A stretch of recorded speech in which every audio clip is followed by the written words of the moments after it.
Baik, kali ini kita akan membahas tentang perlawanan bangsa Indonesia setelah kebangkitan nasional. Ya, jadi sebelumnya telah dijelaskan mengenai kolonialisme atau penjajahan di Indonesia. Nah, sekedar mengingatkan, ketika Indonesia dijajah sekitar 350 abad oleh Belanda dan beberapa tahun oleh negara-negara lain, ya, itu bentuk penjajahannya tidak perang setiap hari, ya. Nah, contohnya 350 tahun oleh Belanda itu, ya, itu penjajahannya menggunakan POC, ya. Jadi berupa monopoli perdagangan, ya, sehingga muncul bagaimana warga Indonesia itu dipaksa untuk menjual dengan harga murah ke VOC, ya, dengan harga murah, kemudian jualan barang yang ditentukan oleh VOC juga, ya, harganya ditentukan oleh VOC dan sebagainya. Nah, jadi bukan penjajahan dengan perang setiap hari, ya.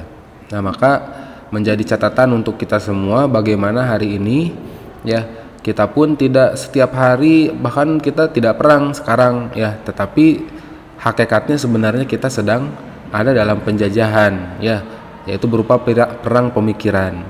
Ya, bagaimana kita cenderung untuk memilih produk dari orang lain, gitu ya, daripada produk buatan Indonesia. Nah, itu sebetulnya juga bentuk penjajahan modern, sehingga tidak terasa, ya, ketika sedang dijajah dengan ekonomi seperti itu.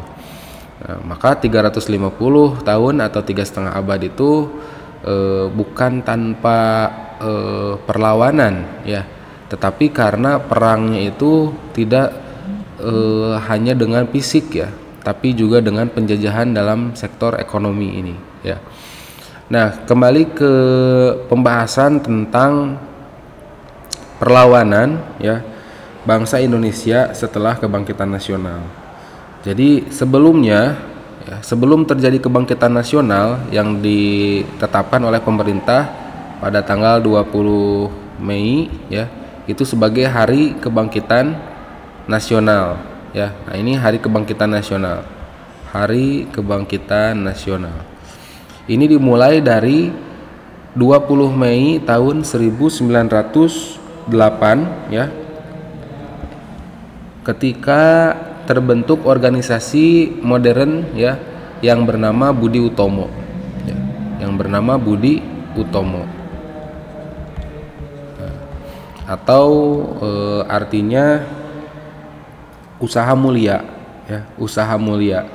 Nah, ini Budi Utomo didirikan pada tanggal 20 Mei 1908 dan tanggal 20 Mei ini ditetapkan oleh pemerintah Republik Indonesia sebagai Hari Kebangkitan Nasional, sehingga setiap tanggal 20 Mei ada, ya, di dalam kalender nasional itu.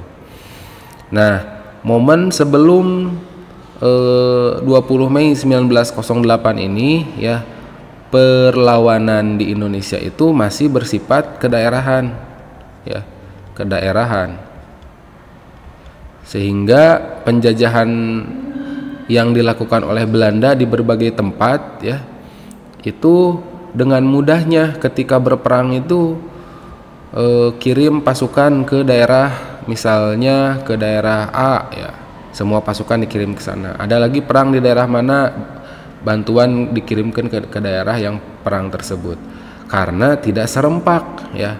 Jadi perjuangannya masih kedaerahan. Padahal Belanda menjajahnya itu dengan cara serempak, gitu ya, dalam satu komando, gitu ya, dari pemerintah atau kerajaan Belanda. Nah, sedangkan Indonesia pada saat sebelum, ya, sebelum adanya kebangkitan nasional ini penjajahan secara kedaerahan. Jadi di daerah misalnya Bonjol ada perang, ya, perlawanan, tapi di daerah lain sedang istirahat, gitu. Jadi berbeda-beda. Kemudian sifat yang kedua itu perlawanannya itu tidak dilakukan secara serentak, ya. Jadi akibat kedaerahan, jadi tidak serentak, Nah, ini sebelum terjadi kebangkitan nasional. Kemudian masih bergantung pada pimpinan, ya, masih tergantung pada pimpinan. Kalau pimpinannya tertangkap, ya, maka berhenti perlawanannya, ya, pada pimpinan. Jadi ini masih tergantung. Kemudian senjatanya itu masih kalah, ya, kalah dalam senjata. Kebayang ketika senjata otomatis, ya, melawan bambu runcing, ya, keris, seperti itu. Jadi yang satu senjatanya itu jarak dekat dan yang satu itu jarak jauh, ya, itu tidak sebanding. Kemudian pada zaman ini juga masih berlaku politik adu domba, ya. Jadi satu daerah diperangkan dengan daerah lainnya dengan mudahnya oleh Belanda. Nah, setelah momen 20 Mei ini, ya, terjadilah kebangkitan nasional, maka perlawanan pun menjadi semakin kompak dari satu daerah ke daerah lain, ya. Semakin solid, ya, mengatasnamakan Indonesia. Jadi tidak mengatasnamakan daerah. Nah, dalam masa perjuangan setelah kebangkitan nasional ini, ya, dibagi menjadi beberapa masa. Ya, yang pertama ini, ya, pergerakan Budi Utomo, ya. Kemudian yang kedua pergerakan Sarekat Islam. Sarekat Islam. Nah, Sarekat Islam ini adalah sebuah organisasi, ya, yang dulunya bernama Sarekat Dagang Islam.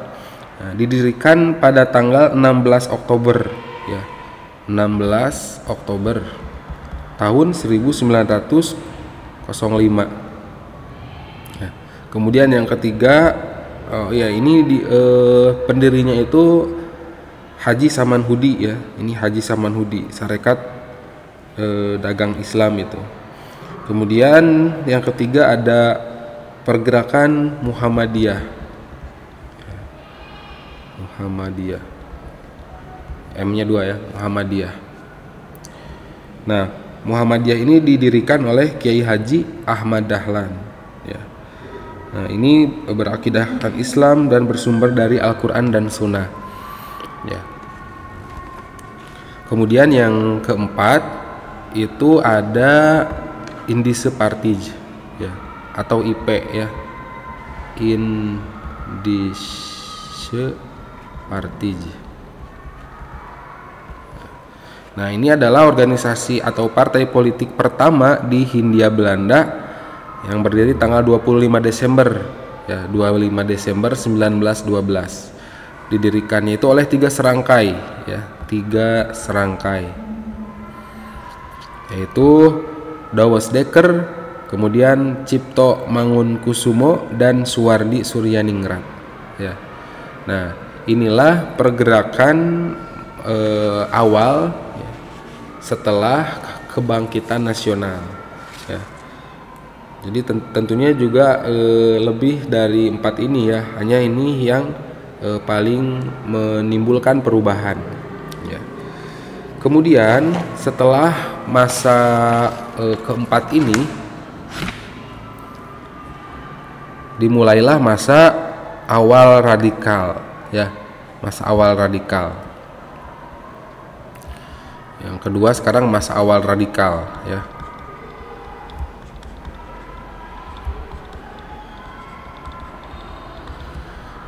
Yaitu sekitar tahun 1920 sampai 1927-an, ya. Nah, pada masa ini banyak bermunculan organisasi-organisasi, ya. Jadi radikal di sini paling berani, ya. Jadi keras, ya. Apa saja organisasi itu? Yang pertama ada PKI, ya, Partai Komunis Indonesia. Kemudian ada NU, ya, NU Nahdlatul Ulama. Kemudian Partai Nasional Indonesia, kemudian Perhimpunan Indonesia, ya. PKI, Partai Komunis Indonesia, Nahdlatul Ulama, kemudian Partai Nasional Indonesia, dan Perhimpunan Indonesia. Nah, organisasi-organisasi ini ya menentang keras terhadap pemerintah Hindia Belanda. Jadi mereka menggunakan asas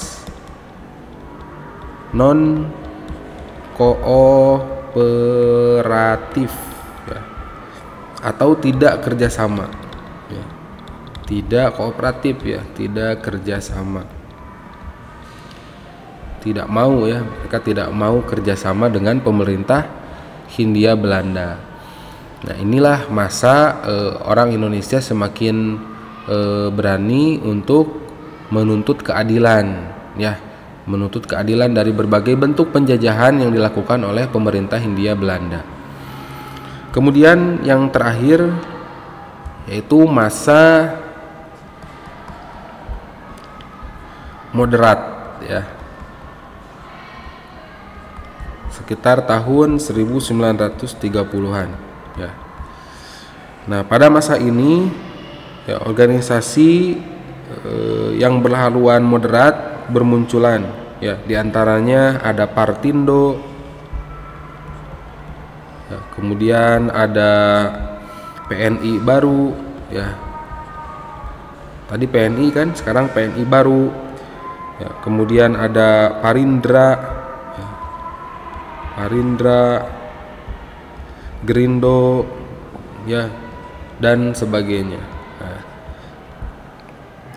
Nah, organisasi ini ya bersifat nasional, ya, seperti Budi Utomo, ya, tidak kedaerahan. Nah, pada tanggal 27 Oktober 1928, ya, itu ada sebuah momen, ya, bagi para pemuda yang bernama Kongres Pemuda II. Ya, Kongres Pemuda II, 28 Oktober 1928. Nah, ketika momen ini, ya,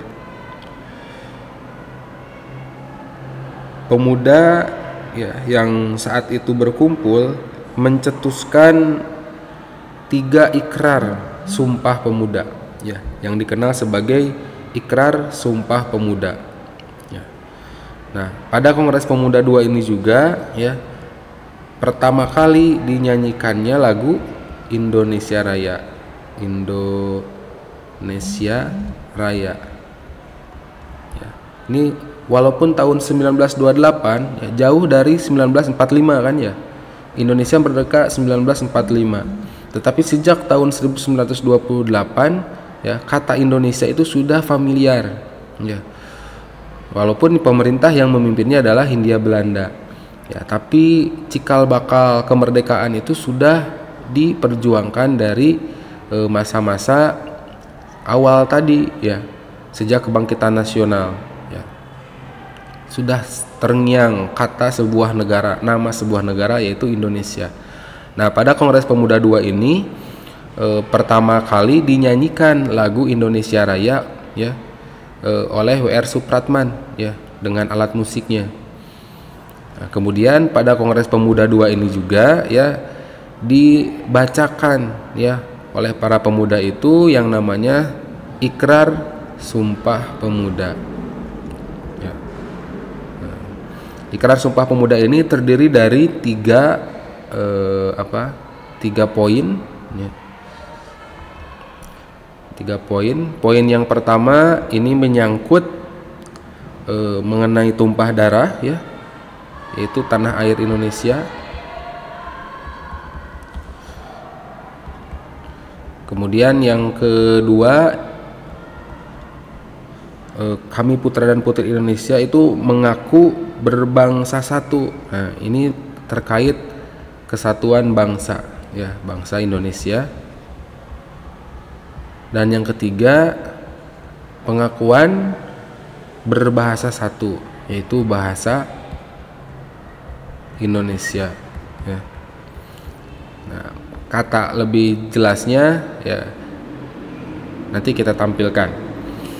Nah, jadi yang pertama,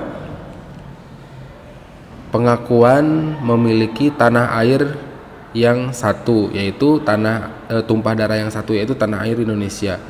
Kemudian yang kedua, pengakuan sebagai bangsa yang satu, yaitu bangsa Indonesia. Dan yang ketiga, mengakui atau menjunjung bahasa persatuan, yaitu bahasa Indonesia. Nah, jadi kalau tanah air itu tempatnya ya, kalau bangsa itu orangnya ya, penghuninya, dan bahasa Indonesia itu ya bahasanya. Nah, baik, seperti apa teks aslinya atau teks kata-kata redaksi lengkapnya, disimak ya.